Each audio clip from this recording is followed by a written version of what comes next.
오늘 말씀의 제목이 지식, 자유, 사랑입니다.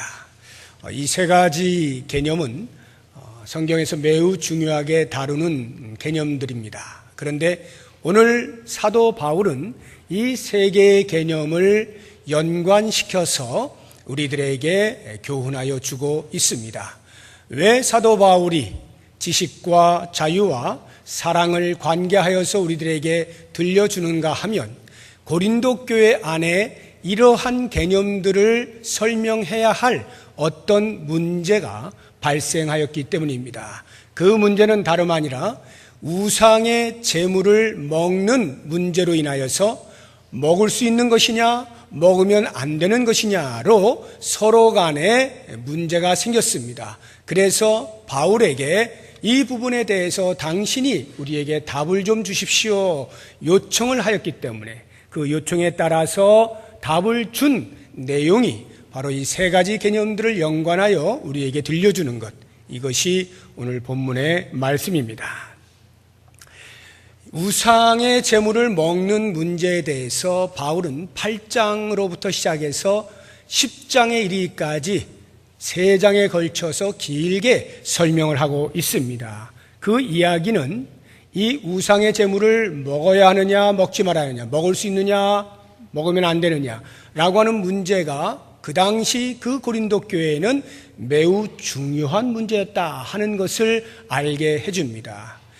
오늘날에도 제가 가끔씩 질문을 받곤 하는데 제사 음식을 먹어도 됩니까 안 됩니까? 이렇게 질문을 하시는 분들이 가끔 계셔요. 그것에 대한 대답을 오늘 여러분들이 들으실 수 있을 것이고, 그러나 우리가 오늘날 처해 있는 제사 음식을 먹어야 되느냐 말아야 되느냐라고 하는 이 문제보다 그 당시에 우상의 제물을 먹을 수 있느냐 없느냐의 문제가 훨씬 큰 문제였습니다. 그렇기 때문에 3장에 걸쳐서 길게 설명을 하고 있는 것입니다. 오늘 저는 8장에 나와 있는 내용만 가지고 이제 살필 것이고 9장, 10장 계속해서 여러분들에게 말씀을 드리겠습니다만, 이 우상의 제물이라고 하는 것이 과연 무엇이었는가, 그리고 그 우상의 제물은 어떻게 해서 성도들이 접할 수 있게 되었는가 하는 것을 몇 가지 경로를 제가 말씀을 드리겠습니다. 가장 쉬운 경로는 시장에 우상의 제물이 유통되는 것입니다. 어떻게 해서 우상에게 드려진 제물이 시장으로 나오게 되었느냐 하면, 고린도라고 하는 도시는 이미 말씀드린 대로 12개의 신전이 있을 만큼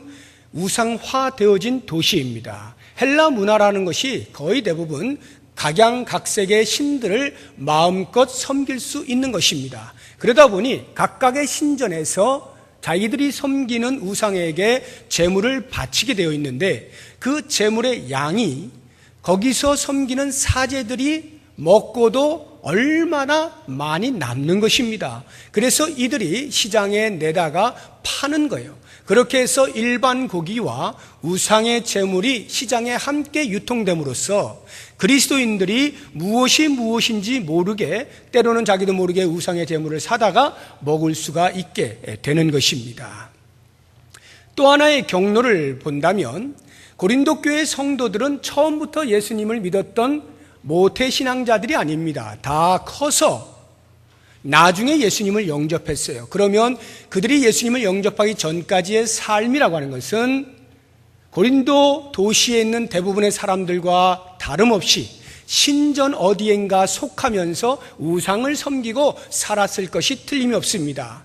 그렇다면 내가 지금은 예수를 믿지만 아직 예수를 영접하지 아니한 나의 친구들은 그 신전에서 여전히 우상을 섬기고 우상에게 제사를 드리고 우상의 제물을 먹곤 하는 것이죠.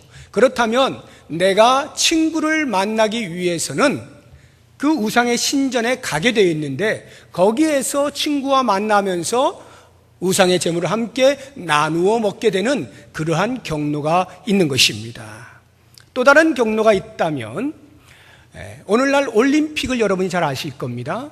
그 당시에도 올림픽은 있었는데요, 그런 올림픽과 유사한 도시대항 운동회가 있었습니다. 그것을 이스미안이라고 하는데요, 이 이스미안 경기 때에 한 2년에 한 번씩 이렇게 열려요. 경연으로 열리는데 굉장히 큰 축제죠.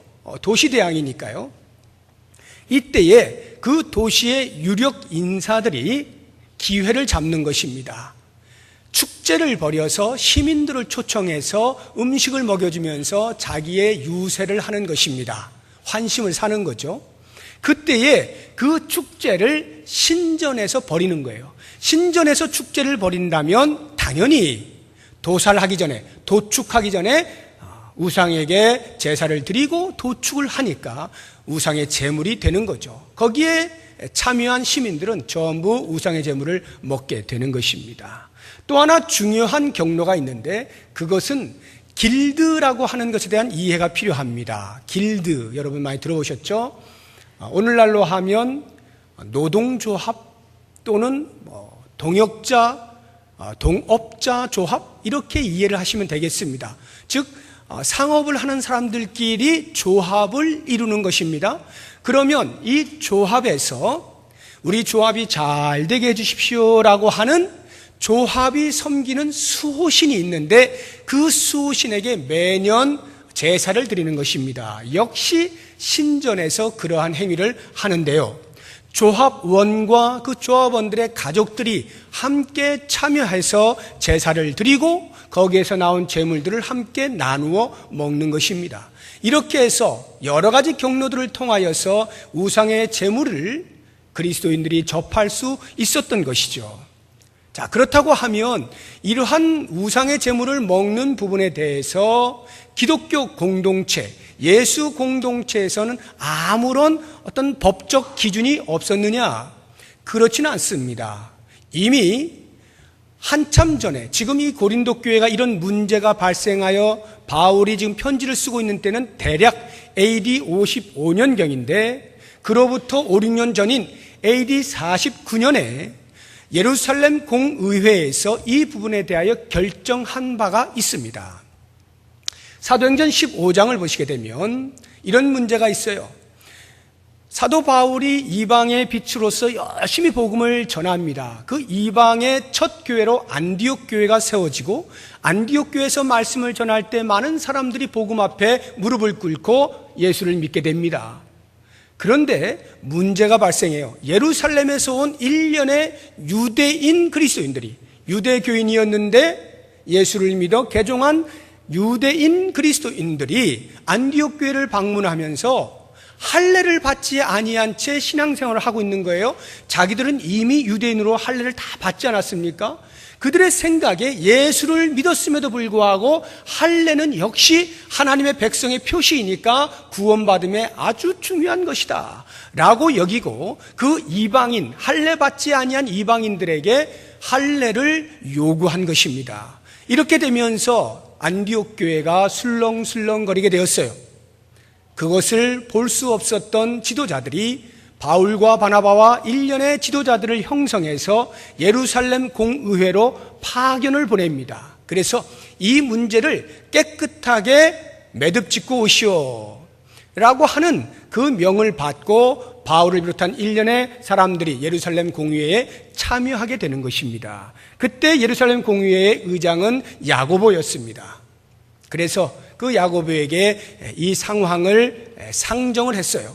과연 이방인 교회가 유대인들처럼 할례를 받아야 하는 것이냐라고 하는 문제로 당신들이 해결해 주세요 라고 하니까 그들이 모여서 머리를 맞대고 고민을 하는데 아무리 생각해 보아도 신학적으로 예수 공동체 안에서 더 이상 할례는 필요 없는 것임을 부인할 수가 없었던 것입니다. 비록 유대인들인 자기들은 어렸을 때부터 부모에 의해서 유대교인으로서 어쩔 수 없이 할례를 받았지만 예수 그리스도를 믿는 일에 있어서 구원받는 일에 할례가 작용하는 것은 없다라고 하는 판단을 하게 되었습니다. 그래서 그들에게 답을 주기를 당신들은 할례 받는 것으로부터 자유할 수 있습니다 라고 이야기를 하면서 그와 더불어 그러나 우리 유대인들이 전통적으로 가지고 온 유대 문화 속에서 이러한 것들은 문화적으로 우리가 매우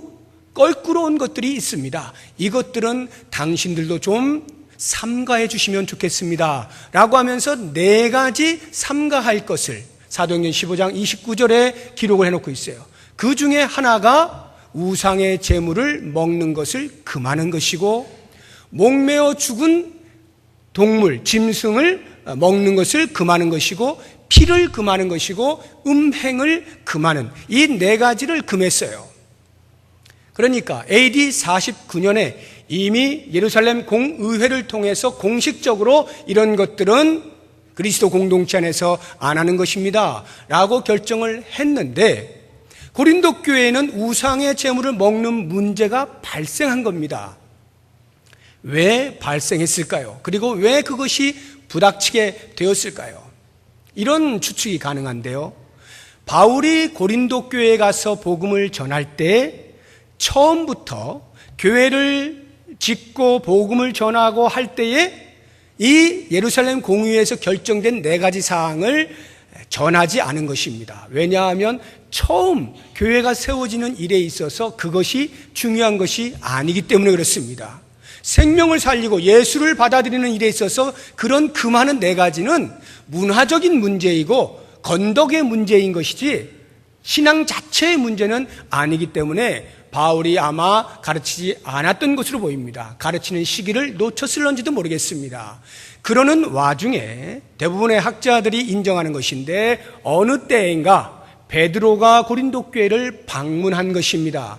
방문하여서 예루살렘 공의회에서 천명한 그 금하는 네 가지를 그들에게 가르친 것이죠. 그때에 베드로를 추종하던 사람들이 분명히 베드로의 가르침 속에서는 이런 것들을 하면 안 되게 돼 있는데, 다른 성도들을 보니까 우상의 제물을 마음껏 먹고 있단 말이죠.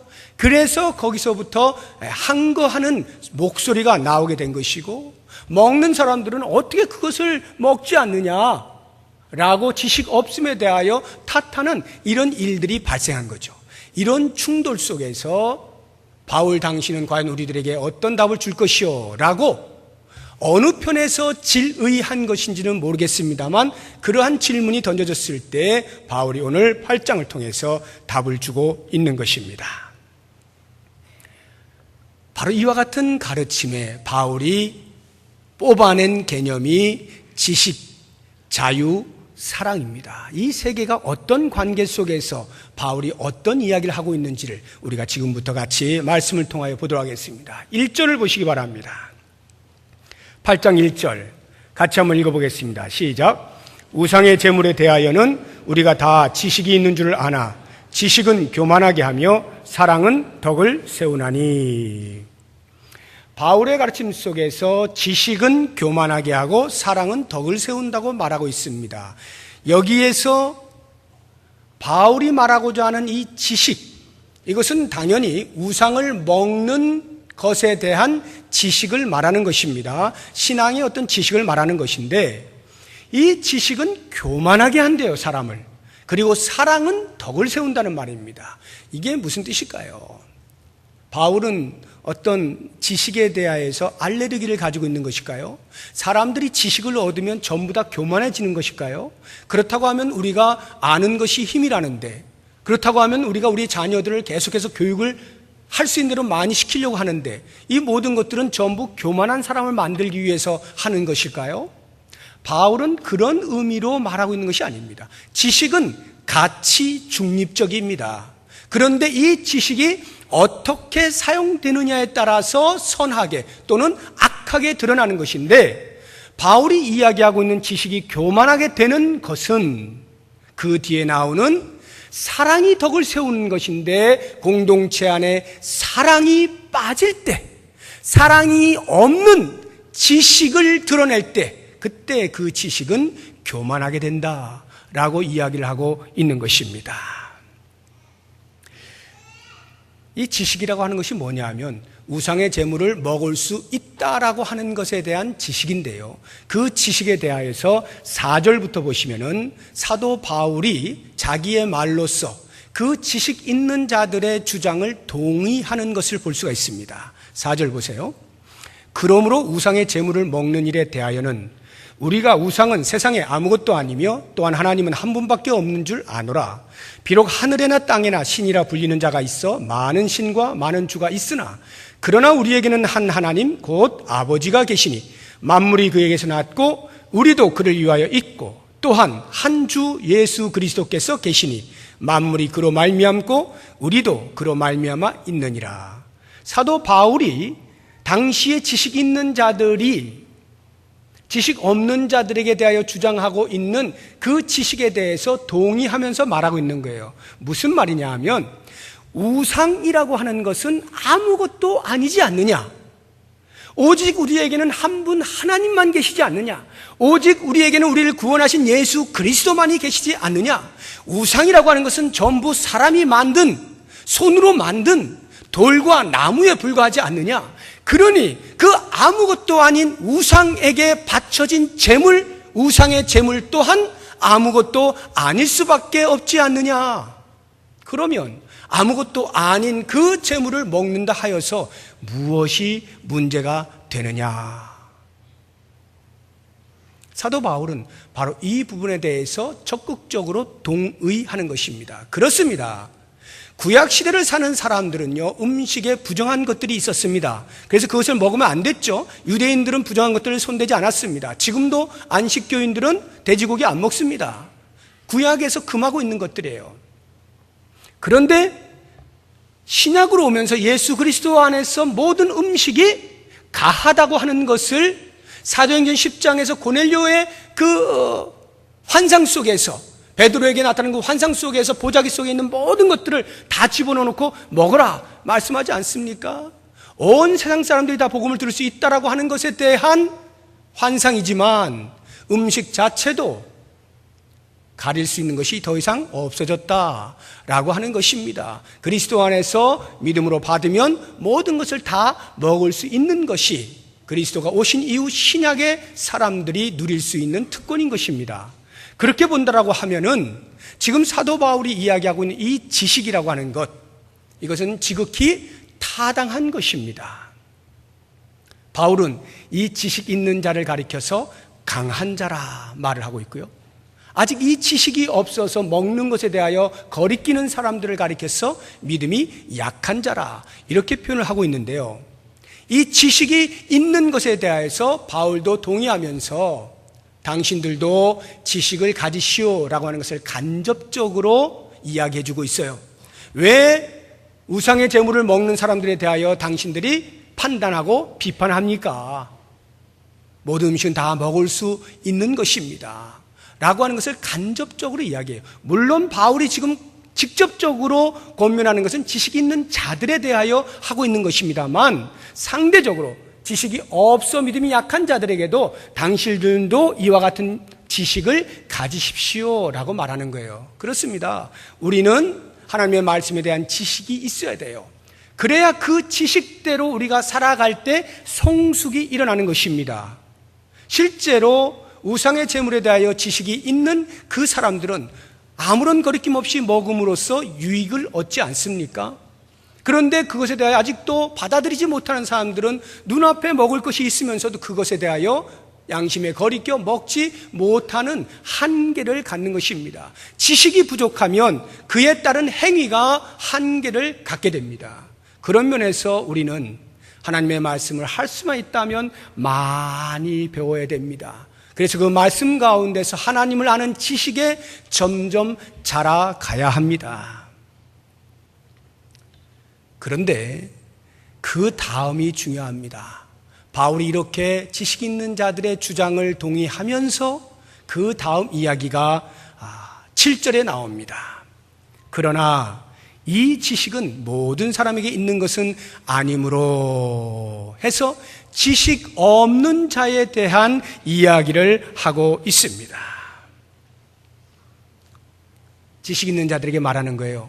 당신들이 지식 있는 것은 좋고 그것에 대하여 누리는 것은 좋으나 그렇다고 해서 그 지식이 없는 자를 업신여기고 무시해도 되는 권리를 부여받은 것은 아니다 라고 말하는 겁니다. 너가 지식이 있다라고 해서 그 지식을 알지 못하여 누리지 못하는 사람들을 우습게 보고 무시하고 업신여기고 너희들도 이런 지식을 가져야 되라고 강요를 할 그런 권리까지 부여받지는 않았다라고 하는 것이죠.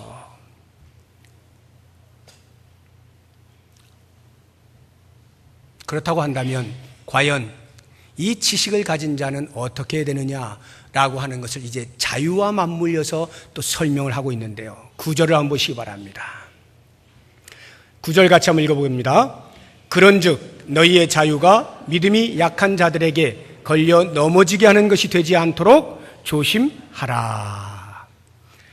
지식이 있습니다. 우상의 제물을 먹어도 아무 상관이 없습니다.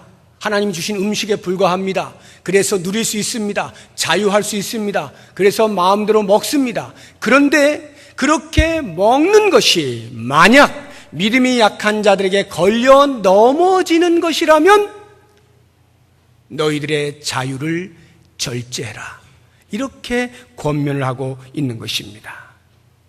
내가 누리는 그 자유 때문에 어느 누군가 다른 성도와 성도 간에 누려야 할 사랑의 흠집이 나게 된다면 차라리 성도와 사랑하는 것을 택하고 너의 자유를 억제해라. 이렇게 가르치고 있는 것입니다. 자, 실제로 그 당시에 어떤 일이 벌어졌는지 10절이 우리에게 이야기를 해주고 있는데요. 보시게 되면 지식 있는 내가 우상의 집에 앉아 먹는 것을 누구든지 보면 그 믿음이 약한 자들의 양심이 담력을 얻어 우상의 제물을 먹게 되지 않겠느냐. 제가 우상의 제물을 먹는 여러 가지 경로들을 말씀드렸죠. 친구를 만나러 가서 먹게 되었든지 아니면 경기에 초청되어져 가지고 접하게 되었든지 아니면 길드의 조합원으로서 어쩔 수 없이 이렇게 참여하게 되었든지 여러 가지 경로를 통해서 그 우상의 신전에 들어가 앉아서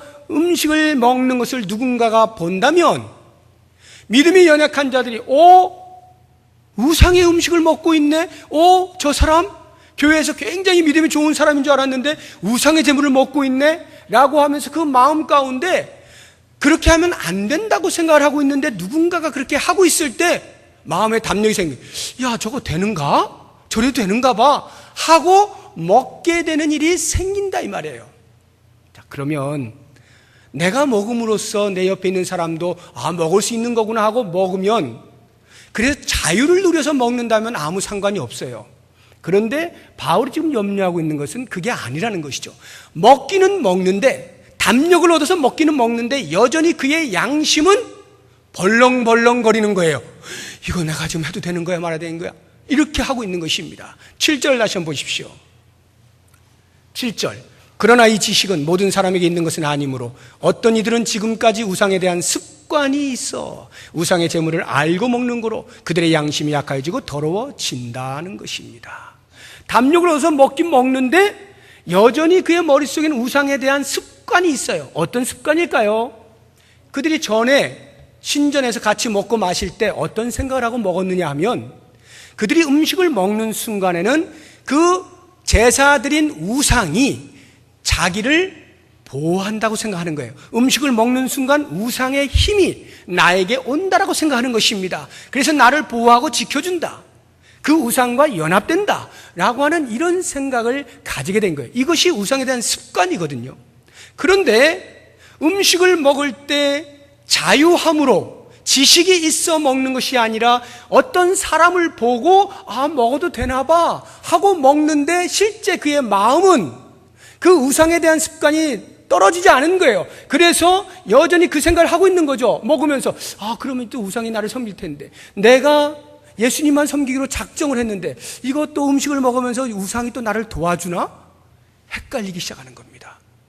그렇게 하면 안 될 것 같은데 먹기는 하고 우왕좌왕 신앙에 있어서 흔들리게 되면서 그 약한 양심이 그로 인하여 더러워진다라고 말하는 것입니다. 나의 자유가 한 사람의 양심을 더럽게 만드는 것, 이것을 어떤 의미로 말하고 있느냐 하면 10절 보십시오. 11절 보십시오. 11절 12절 그러면 내 지식으로 그 믿음이 약한 자가 멸망하나니 나는 지식이 있어서 자유를 누렸는데 그것이 그 형제를 멸망으로 이끈다. 그 멸망이라는 것이 더 이상 예수를 믿지 못하게 만드는 궁극적인 멸망을 말하는 것이 됐든지 아니면 예수 믿는 사람으로서 예수 믿는 사람답지 못하게 살게 만드는 그러한 것이 되었든지 아무튼 멸망으로 인도하는데 그는 그리스도께서 위하여 죽으신 형제라.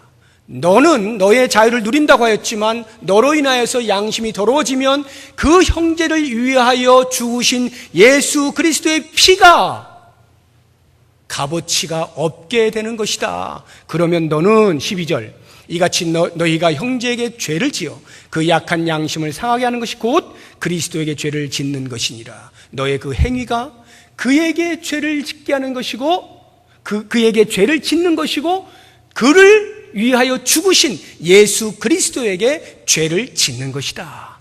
이렇게 이야기를 해주고 있는 것입니다. 그런 면에서 사도 바울이 그 지식이 있는 자, 강한 자들에게 정말로 권면하고 싶은 것은 이런 것입니다. 우상의 제물을 먹는다는 것이 어떤 의미이냐라고 하는 것을 8절에서 설명하고 그래서 나는 이렇게 결심했다라고 하는 자신의 의사를 표명하는 것이 13절에 나옵니다. 먼저 8절을 보십시오. 8절 같이 읽어봅니다. 음식은 우리를 하나님 앞에 내세우지 못하나니 우리가 먹지 않는다고 해서 더 못 사는 것도 아니고 먹는다고 해서 더 잘 사는 것도 아니니라. 매우 까다롭죠. 음식은 우리를 하나님 앞에 내세우지 못한다. 이것은 지식 있는 자들이 주장하는 것이고 사도 바울도 그것에 대하여 동의하는 것입니다. 무슨 말이냐 하면 음식을 먹지 않는 자들은 율법에 대한 생각이 있잖아요. 율법에서 금하고 있는 그런 것들에 대해서 먹지 않음으로써 하나님 앞에서 나를 정결하게 지킨다라고 생각하는 겁니다. 그러니까 음식을 먹는 사람들을 보고 야 저거 큰일 나겠다. 하나님 앞에 서면 하나님이 분명히 심판하실 거야 라는 생각을 하겠지만 그렇지 않다는 것이죠. 음식이 하나님 앞에 설 것이 없다는 거예요. 먹었다고 해서 하나님이 심판하지 않는다는 거예요. 먹지 않았다고 해서 야, 너 참 안 먹었구나, 잘했어, 칭찬하시지 않는다는 거예요. 이미 음식은 하나님께서 우리에게 모든 것을 자유로 주셨기에 음식 때문에 먹고 안 먹고에 따라서 하나님이 심판하시고 책망하시고 칭찬하시고 하실 일이 없다라고 하는 거예요.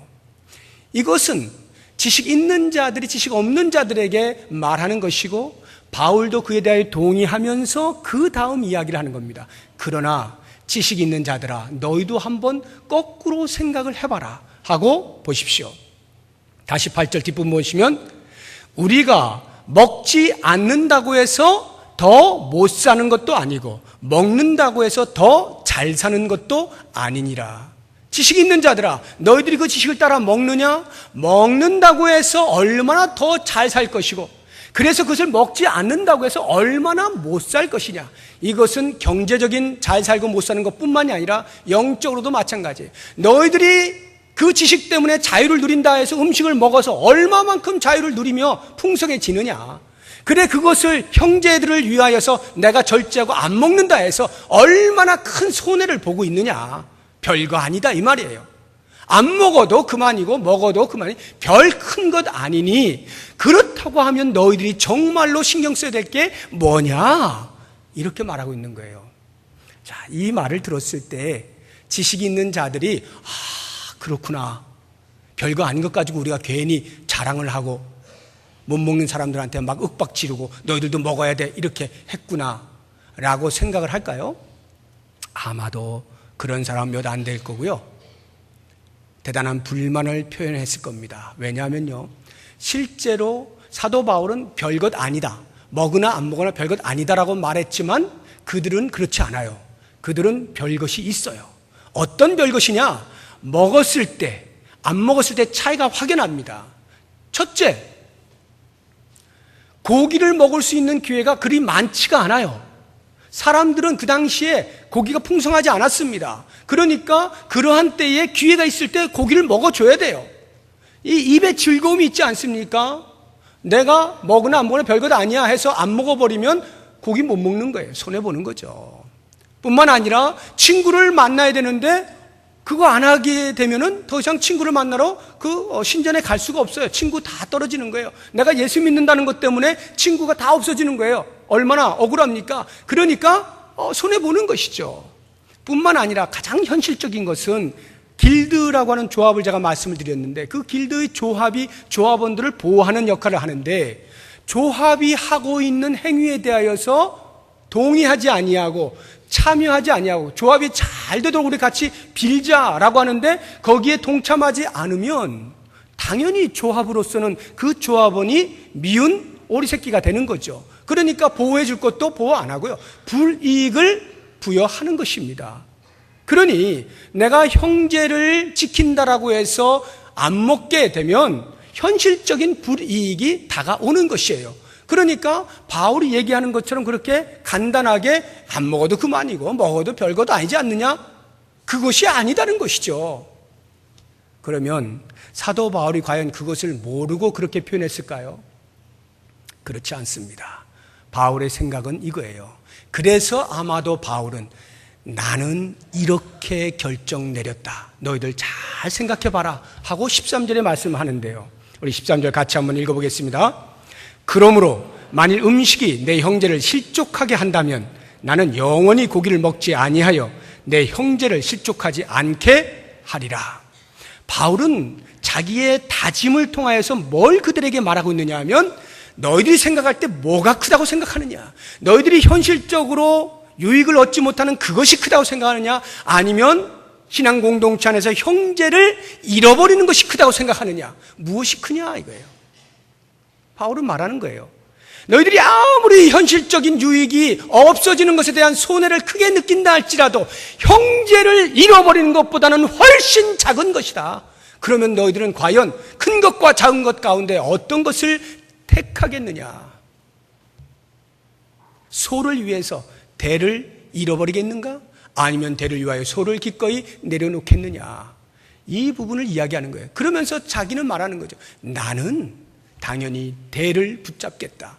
형제와 사랑하며 사는 이것이야말로 정말로 중요한 것이지, 이 땅에서 육체적으로 내가 잠깐 유익을 얻을 수 있다라고 생각되는 그것을 붙잡느라고 형제를 만약 잃어버리고 사랑을 깨뜨려버리고 공동체를 없이 여기게 된다면 그것은 가장 큰 것을 놓치는 것이 아니냐, 이렇게 이야기하고 있는 것입니다. 저는 이 부분에 있어서 우리들의 신앙생활에서 큰 원리를 찾게 됩니다. 우리의 모든 신앙하는 행위들은요, 하나님의 말씀을 바르게 익혀서 그 말씀에 준하여 살아가는 삶입니다. 그런데 그러한 말씀에 입각하여 사는 삶이라 할지라도 그것이 만약에 형제 사랑에 해가 가거나 금이 가거나 잘못되는 일이 있다면 차라리 그 지식을 절제하고 형제 사랑에 입각하여 살겠다라고 하는 이 대원칙, 이것이 성도라는 거예요. 이것이 그리스도 공동체라는 거예요. 그리스도께서는 지식이 있는 자나 지식이 없는 자나 강한 자나 약한 자나 전부 당신의 피를 주고 사신, 값주고 사신 한 형제요 한 자매다 이 말이에요.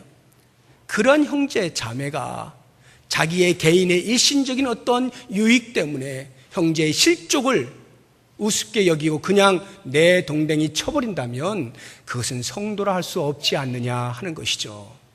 저는 오늘날 이 부분에서 한 가지만 구체적으로 좀 예를 들어본다면, 우리나라에서 늘 있어오는 이야기, 지금까지 기독교 역사가 우리나라에 시작되면서부터 지금까지 계속 반복되는 이야기인데, 이 주초 문제를 한번 잘 생각해 보세요. 이 가운데 혹시 주초를 하시는 분이 계실런지 모르겠습니다. 담배는 예수 안 믿는 사람도 담배에서 유익한 것은 하나도 없다는 것을 다 압니다. 적어도 신체적으로요. 그렇지만 정신이 좀 할 때 한 대 피워서 어떻게 이런 이야기는 하지만 몸에 좋다고 말하는 사람은 아무도 없어요. 그러니까 우리의 몸이 성전이다라고 할 때에 그 차원에서 담배는 거론의 대상이 안 됩니다. 담배는 아예 나쁜 것으로 딱 제쳐놓고라도 술 부분을 한번 보십시오.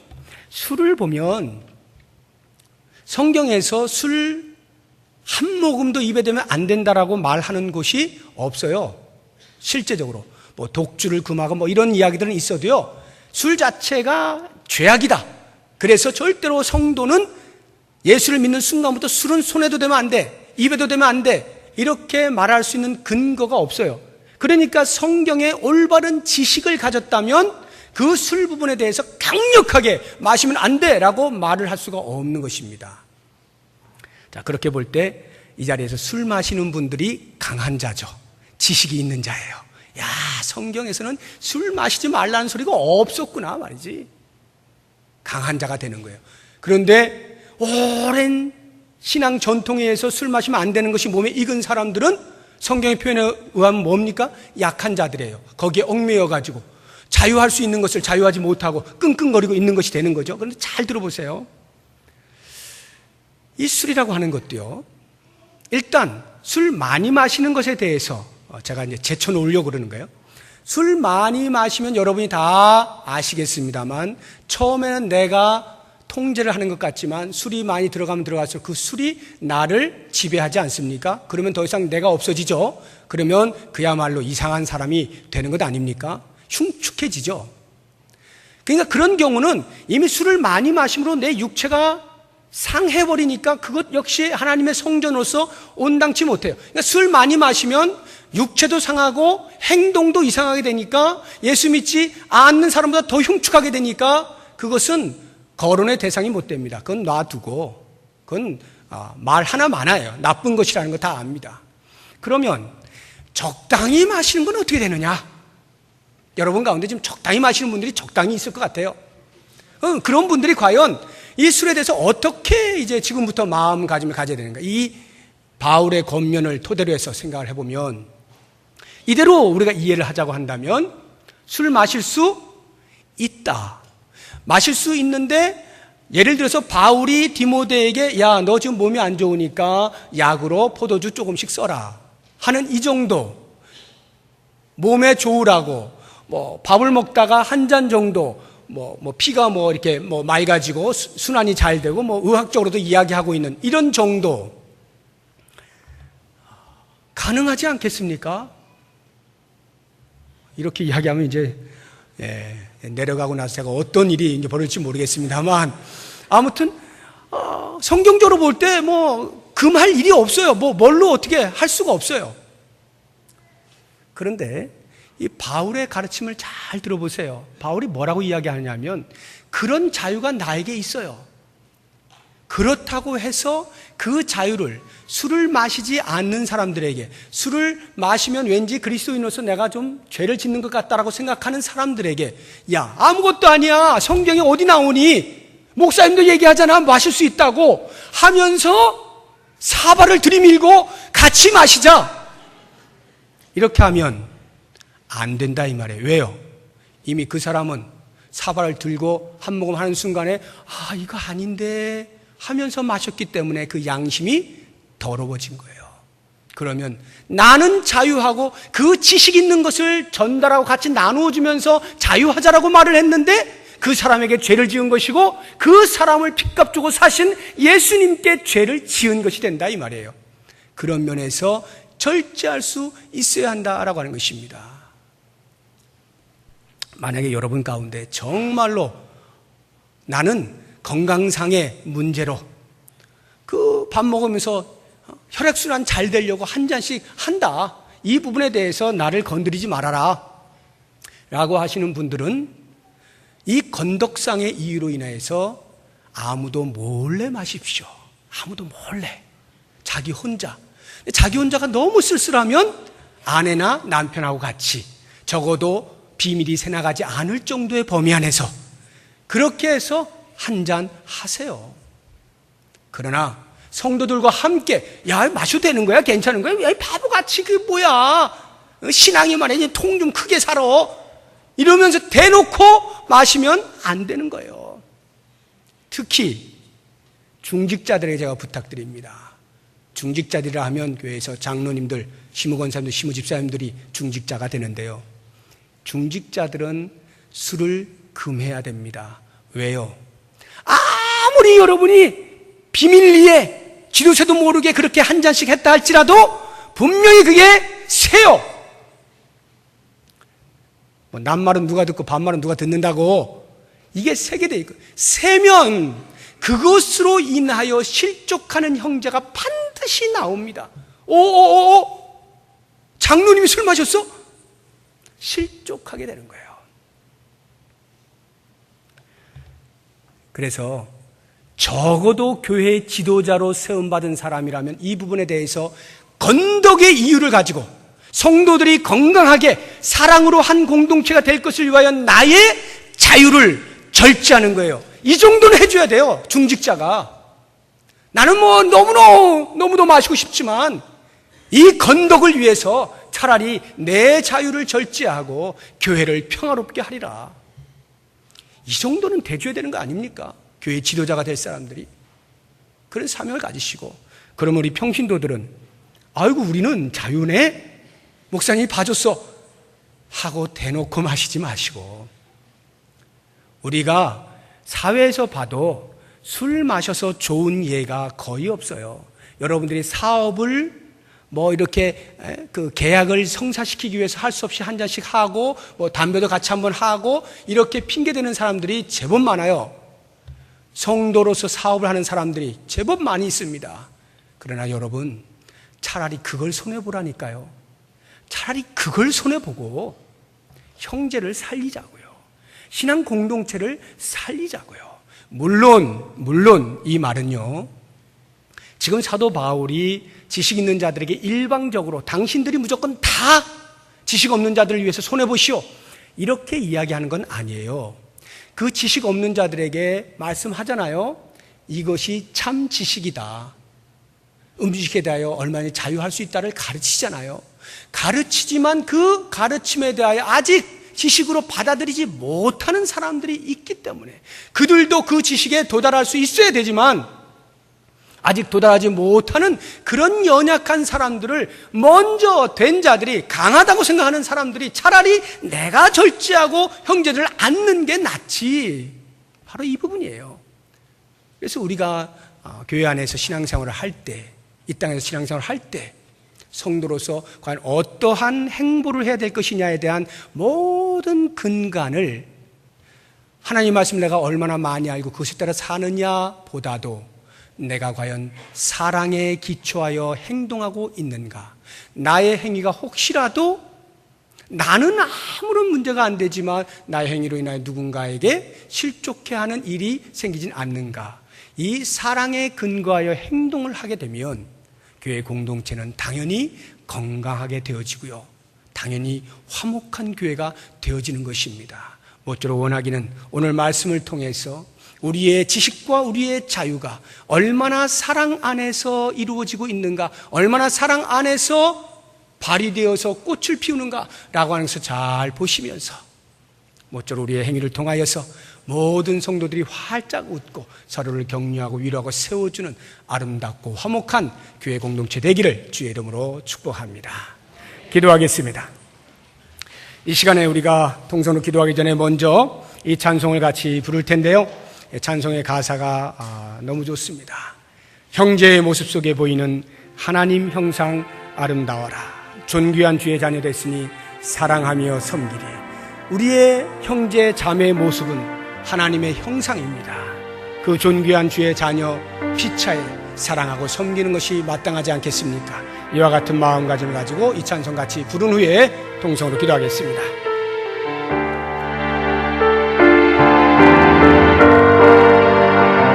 형제의 모습 속에 보이는 형제의 모습 속에 보이는 하나님 형상 아름다워라. 존귀한 주의 자녀 됐으니 사랑하며 자매의 모습 속에 보이는 자매의 모습 속에 보이는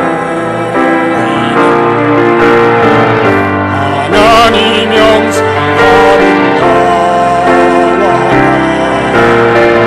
존귀한 주의 자녀 돼 진심으로 고백합시다. 우리 서로 사랑하며 섬기십시다. 아멘. 이 시간 같이 기도하겠는데요, 제가 몇 가지 기도 제목을 드리겠습니다. 내가 가진 지식이 교만으로 빠지지 않게 하여 주옵소서. 주님, 내가 아는 지식으로 공부해서 남 주는 자가 되게 해주십시오. 기도하시고 나의 자유가 형제 사랑에 해가 되지 않게 하여 주옵소서. 기도하시고 하나님을 사랑하고 형제를 사랑하는 참 신자의 삶을 살게 하여 주옵소서. 이와 같은 기도 제목을 가지고 다 같이 통성으로 기도하겠습니다. 하나님 아버지, 감사합니다. 오늘 귀한 말씀을 통하여서 내가 과연 무엇으로 공동체 형제 자매들과 더불어 살아야 할지를 깨닫게 하여 주시니 감사함을 드립니다. 오 하나님 아버지, 말씀을 잘 알고 말씀을 많이 배웠고 말씀대로 산다라고 하면서도 혹시나 그것이 오히려 형제의 마음을 아프게 하고 형제의 마음을 상하게 만든 일은 없었는지 돌아보기를 원합니다. 형제를 실족하면서까지 나의 지식과 자유를 누리지 않게 하여 주옵시고 기꺼이 내 자유를 억제하고 절제하면서 차라리 형제와 자매를 얻을 수 있는 믿음을 허락하여 주시기를 원합니다. 오 하나님, 나의 지식 결코 교만으로 빠지지 않게 하여 주십시오. 다른 사람들을 업수히 여기는 일로 빠지지 않게 하여 주십시오. 배워서 남주는 성도의 삶을 살게 하여 주시옵소서. 오 하나님, 내가 누리는 이 자유가 혹시라도 형제의 사랑에 누가 되지는 아니합니까? 해가 되지는 아니합니까? 상처를 입히지는 아니합니까? 흠집이 나지는 아니합니까? 주여, 원하옵나니 내 자유를 피할 수 있게 하여 주옵소서. 내가 누릴 수 있는 자유는 형제의 사랑 가운데 있으며 하나님을 사랑하며 형제를 사랑하는 그 기초 위에 세워지는 것을 잊지 않게 하여 주시기를 원합니다. 그래서 내가 누리는 자유들 모든 형제가 함께 누릴 수 있을 때 동일한 기쁨을 누리게 하여 주시기를 원합니다. 오 하나님 아버지, 원하옵나니 참으로 하나님을 깊이 사랑하게 하여 주시고 하나님께서 우리에게 명하신 형제의 사랑을 온전하게 실천함으로 참 신자의 삶을 살게 하여 주시기를 원합니다. 하나님, 우리를 예수 그리스도 안에서 한 공동체로 만들어 주셨고 사랑으로 묶어 주셨는데 이 사랑을 파괴하는 어떠한 행위도 행하지 아니하도록 우리의 지식과 우리의 자유를 붙잡아 주옵소서. 오직 사랑 안에서 꽃피울 수 있는 지식과 자유가 될 수 있도록 인도하여 주시옵소서. 예수님의 이름으로 기도드립니다. 아멘. 하나님 아버지, 우리를 구원하여 주신 것 감사합니다. 그리스도 안에서 한 형제자매를 한 공동체 안에 묶어주신 것 감사합니다. 혹이라도 우리가 알고 있는 지식으로 우리가 누리는 자유로 형제의 마음을, 자매의 마음을 아프게 하거나 상하게 하거나 실족게 한 일이 없었는지 돌아보고 진심으로 회개하오니 용서하시고 이제는 우리의 삶이 사랑에 기초하여 사랑을 행하는 그 일에 우리의 지식과 자유가 사용될 수 있도록 도와주시옵소서. 그래서 아름다운 공동체, 건강한 공동체, 화목한 공동체, 하나님을 사랑하는 그 사랑이 마음껏 발휘되어지는 신앙 공동체가 되어지도록 복내려 주시옵소서. 예수님의 이름으로 기도드립니다. 아멘.